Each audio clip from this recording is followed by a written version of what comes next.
Once this really gets underway and the Israelis begin to take very serious losses simply because of overwhelming numbers, how much can we do to rescue Israel at that point? And then again, the question is, where do we go on the nuclear level? Because the use of a nuclear weapon by the Israelis would do much more than turn them into a pariah in the world. It would also affect us because no one has used that weapon in action since Hiroshima and Nagasaki. And I think this is, I talked about Osavia, this notion of Islamist solidarity that cuts across national lines and boundaries. I think we're actually going to see that happen. But I think it's also going to be buttressed and supported by China and Russia. I want to look at that because then that's where things start to get real messy. That could come in. And I think that the chance of that would go up a lot if the United States joins in, not with support, but actually fighting alongside Israel. Now, yesterday, I'm going to show you a clip here from Jake Sullivan, and I wonder how you interpret this. Watch this. In April, after Iran struck Israel, the U.S. issued a number of sanctions as a consequence.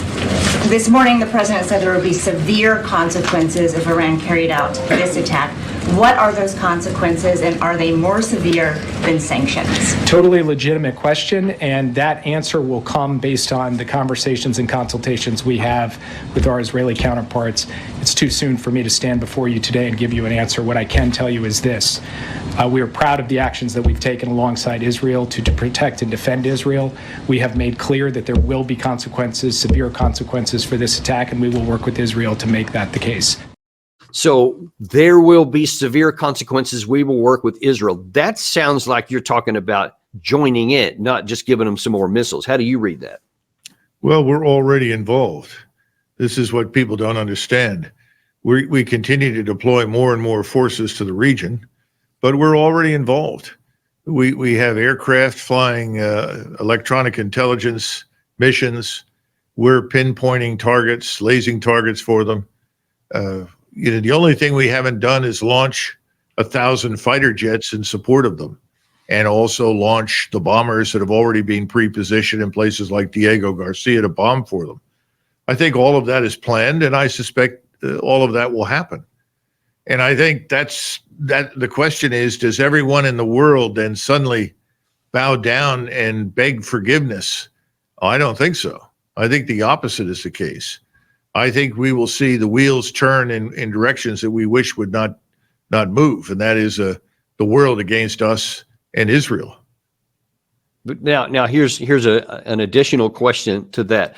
It's one thing about just whether we do it and what the battlefield conditions would be like, but if the war in Russia, between Russia and Ukraine, is any indication of what modern warfare is like, this is not something that's going to be like Desert Storm. It was over in 100 hours, or even the 2003 Operation Iraqi Freedom, which was about a month of ground combat, and then yay, the war's over.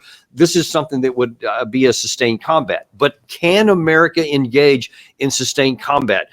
Just consider in the last 7 days, just within the last 7 days, the U.S. has given the largest ever arms and weapons package to Taiwan in $567 million for Taiwan.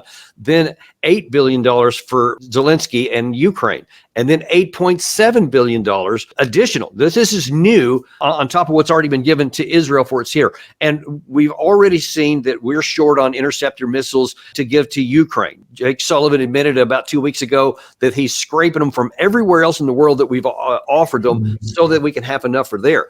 And that's without us using anything. Do we have the capacity to sustain combat? My short answer is probably not. Not if you have the Russians and the Chinese directly engage in support and potentially as co-belligerents. And that certainly is true if you add the Turks to the equation. So I would say no. But again, I'm sure that every conceivable effort imaginable is underway with regard to bribing people to stay out, with any number of different economic and financial benefits and packages. So I think that's underway. Will that work? And that's the real question. And I think as it becomes clear that what John Bolton predicts is happening, it will be harder for those countries' leaders who have historically simply taken the bribe and written off the issue to do so. to some extent, you might compare the beginning of this catastrophe to the outbreak of the 30 Years' War. The 30 Years' War begins at roughly 1618 and runs until 1648. It's not one long continuous war, it's a series, because not everyone becomes engaged immediately. It takes time for the various belligerents to make the decision to intervene, to organize themselves, and then fight.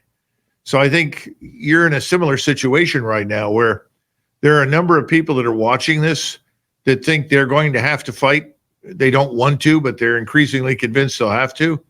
And it depends on our actions. And our actions, I think, as Jake Sullivan has made very clear, are continued unconditional support for whatever Mr. Netanyahu wants to do.